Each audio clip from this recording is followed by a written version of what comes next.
Plus de 20 ans après l'interdiction de l'amiante, la filière du désamiantage profite encore d'un contexte très favorable.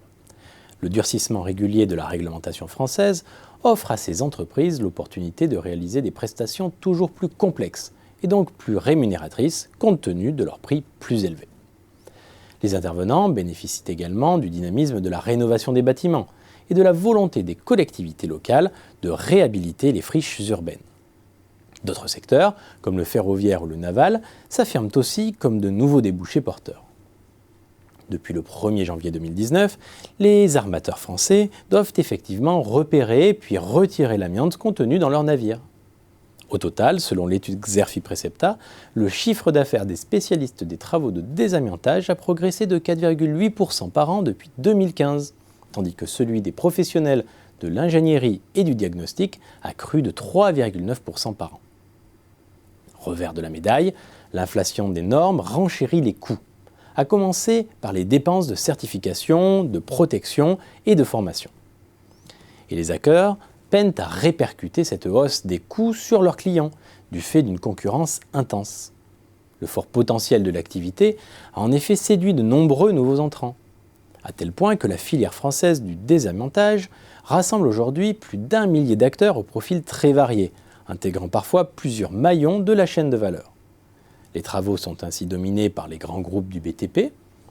Plusieurs acteurs comme Snadec et Wig France Entreprises se sont également spécialisés dans ce domaine. Le créneau du diagnostic amiante voit s'affronter les leaders du diagnostic immobilier et des analyses comme Quali-Consult ou Eurofin Scientifique.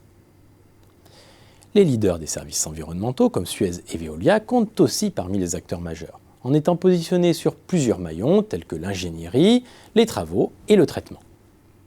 Pour rester dans la course, les acteurs s'efforcent de réduire leurs coûts. Certains tentent ainsi d'innover avec des techniques de désamiantage moins onéreuses ou recourant à des robots désamianteurs pour alléger la masse salariale. Le numérique, lui, permet d'optimiser la gestion des prestations et des données collectées.